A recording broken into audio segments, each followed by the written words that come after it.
Hi, everybody. I'm Tony E at Show IP Interface Brief, and I just wanted to pop in because the craziest dream I had the other day, I think, is now resolved. And it's just so incredible. It's coincidental. I'm not really big into this sort of dream analytics or I don't know, the universe is telling me something or this sort of thing. But there must be something to this. In my last Insights video, I talked about a dream that I had where a snake was chasing me. And I wasn't sure what that meant. I really didn't know how to take it. So I looked it up. I was like, I had never had a sort of nightmare like this. I'd never really had a nightmare, not recently. So I wanted to know more about what it could possibly mean because I was sort of stunned. Why am I dreaming about this really scary crap?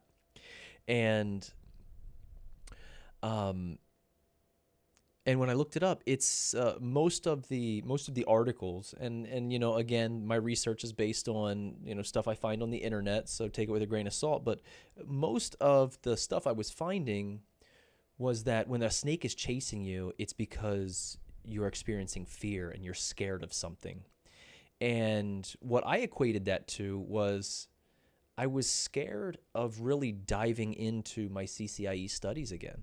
Now, I know this is, for some people, this is like, you're just studying for a test. What's the big problem? Well, it was a big problem for me. It was, I failed it. I put a lot of time into it. And I think I was maybe scared of failure again or scared of dedicating myself to something like that again. And so that's what I made the snake out to be in my dream was the fact that I kept telling everyone that I was doing okay and I was fine, and um, that studying was going well. When in reality it wasn't at the time, and I was sort of scared to get back into that study mode.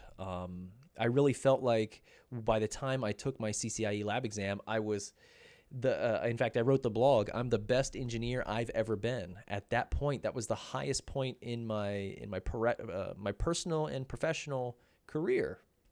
Um, and to fail your exam and sort of you know it was a hard pill to swallow. But anyhow, that dream I had then about the snake chasing me, it was coming out of a tree and it was coming to get me, and I had to run. I equated that to that was all of the fear about starting to study again and taking my test again. And that was everything that was chasing me. And I was running away from it. I was actually running away from my problems instead of doing it head on. That was, I think, Thursday or Friday. I posted that video.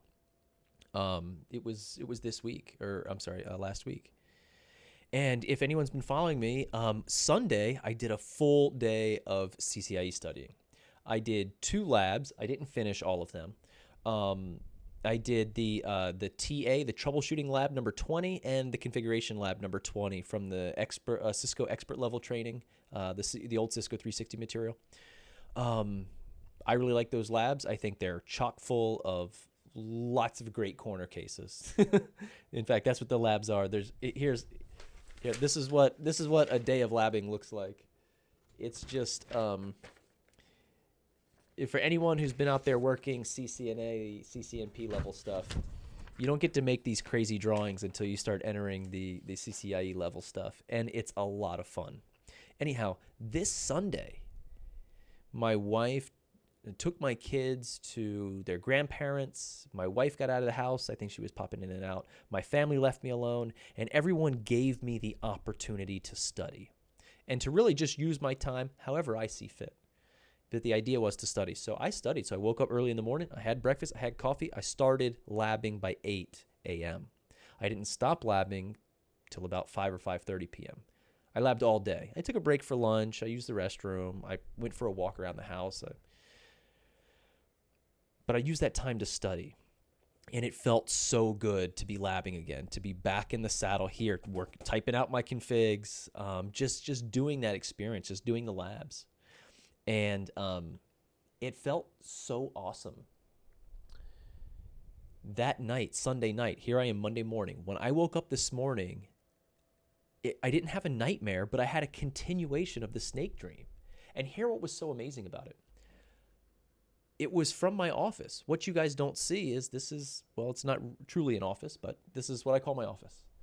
My son was standing right on the other side of the desk, right over here. And he was standing there and he was looking under my desk. I was outside of the room.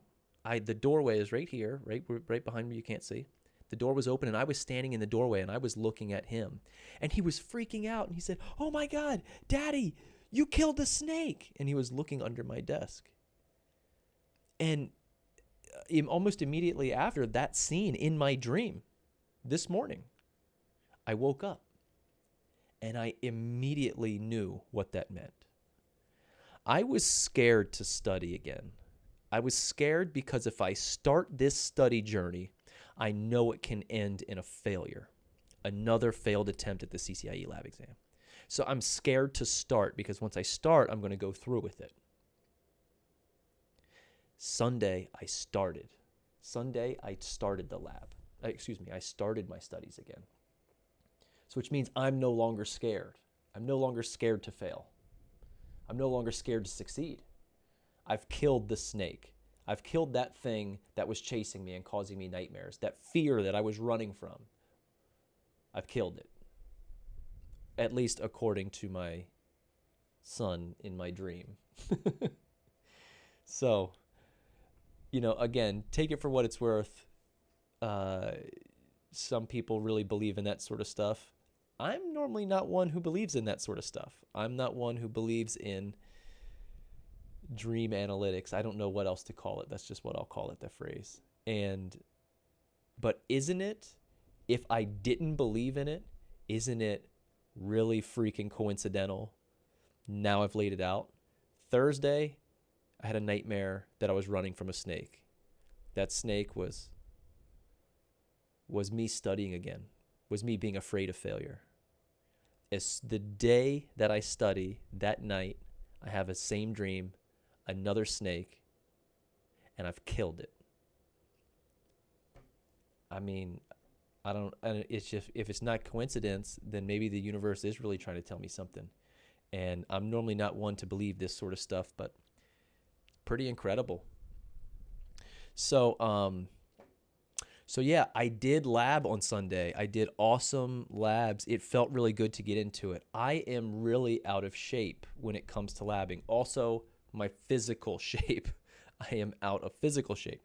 But as far as labbing goes, I was taking my time because I didn't want to miss anything. I didn't want to miss any little details. I didn't want to overlook something by going too fast, so I was taking my time. And I didn't finish either lab that I started. I did 2 labs.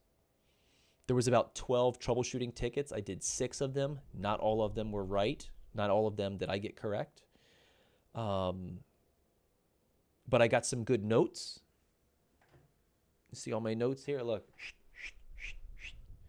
My notes. And then I did a configuration lab, in which case I also didn't finish configuration lab. I got about halfway. And it is not good enough to be a CCIE, that's for sure. But I got some awesome notes here. The things that I didn't do well on, I wrote down a couple of topics. Some of the wording, I was getting caught up on some of the wording and just sitting here with my head in my hands like, what is it asking me? Minimal number of commands to make sure VLAN 20 and 30 are load balanced. Like, what are you asking me for? Like, is there a port channel? Is this a load balancing config, or what are we talking about here? And deciphering that sort of language requires doing labs. That's one of the reasons. That's definitely one of the things I've gained from doing these labs is learning the language of how they set up the tasks and how they set up the objectives for you to execute. It was an awesome lab. Even I learned a few things that I forgot. Here are some topics that someone at my level that I say my level, but that's not a fair statement. I don't have a level. I'm not above or below anybody. But I tell you what I do have. I got maybe, I don't know, 1,000 hours, maybe thousands of hours labbing experience. I lab everything up. I lab it up for work. I lab it up for fun. I lab it up for play, and I lab it up to study. So as someone with the amount of lab hours that I have, I'm still making notes. Every time I get stuck on something, I go over here to the whiteboard and I whiteboard it. Even if it's something that I know, just writing it down and just like building that model in your mind of what exactly you want to say or what the configs need to look like, or even just like a picture of a couple of switches. Just sort of, so the next time you see that, the next time you think about that task, that problem in your mind, you can remember a small snippet of code, a small topology, a couple of switches, or a little load balancing problem. Like I got a little load balancing problem here, EIGRP load balancing.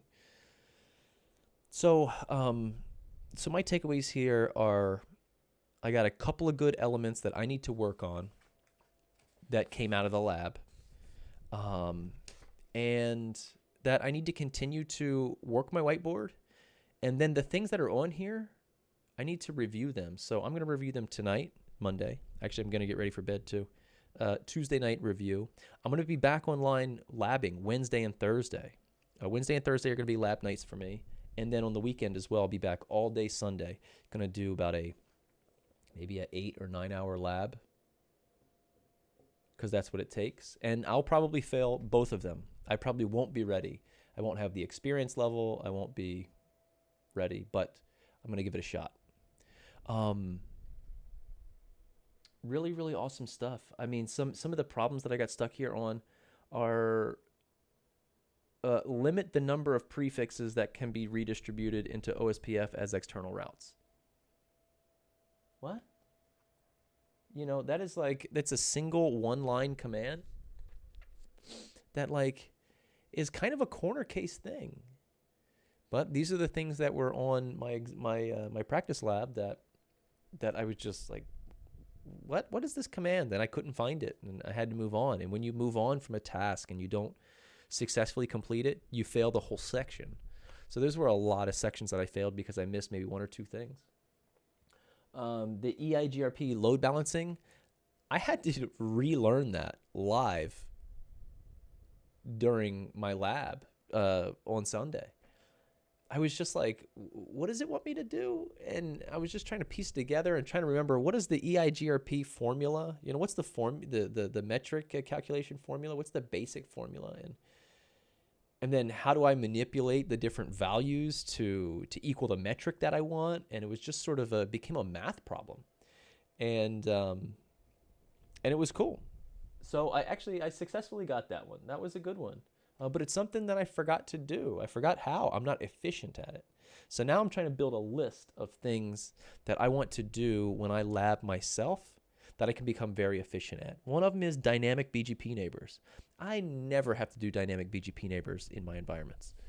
And so if you ask me to do it, I'm like, wait a second, I got to define a peer group. What else? What else do I got to put in there? There's a range command somewhere. And, you know, even right now, I'm just trying to think, what are all the elements needed? I should know them off the top of my head. A 4-byte autonomous system numbers for BGP. I don't want to be stuck making simple mistakes. OSPF stuff. EIGRP metric calculation. I should be able to do that off the top of my head. EIGRP load balancing is a good one. And then I have some other things, this port channel problem. One of the questions I would love to pose to anybody who's watching, you can leave a comment below or after the video airs or whatever. When you make a routed port, on a switch, and there's a lab task that says, make all ports connected to routers edge ports. And later on or during that task or some part of that section, it makes you turn a couple of switch ports into routed ports. Maybe there's multiple switches. Do you have to make that an edge port going to that routed port on a switch? Is a routed port considered a router? I don't know the answer to that. I don't know what the consensus is. I don't know what the opinion is. I'll tell you what, I'll put that one on Twitter and see what we come back with. But anyhow, labbing has been so much fun. I only labbed about 8-9 hours on Sunday and had a blast, an absolute blast. So I encourage everybody to get out there, put in the time, come lab with me. If you want to know where I'm going to be on Saturday, I will be sitting right here in this room labbing for 8 or 9 hours. I probably won't be streaming just because I really want to focus on what I'm doing and don't want the extra distraction. But I may pop in and out. You can catch me on Twitter, and always if you want to catch up, words of encouragement are always helpful. If anyone out there is trying to study, let me know, because therefore I'll check in on you every time I'm taking a break. Hey, how's your studies going? And just try to keep that motivation going between everyone who's putting in the time and grinding it out. So that's all I have. Short insight. I just wanted to say my dream with the snake the other day was real, and I've killed the snake. It's game over. Thank you all. Couple of days, I'll do another video. And if anyone hasn't had an opportunity to, please go and watch the interview I did with David Peñalosa. He was awesome. He is an awesome friend, an awesome person, and shared some real insights about just being a good person and being a great positive influence in this community. So definitely worth your time. Go watch those, part 1 and part 2. I really had a lot of fun talking with him and putting the video together and having a blast. So if you like that, go watch that video, leave a comment, and let us know. And I'll see you guys on the CCIE study train. See ya.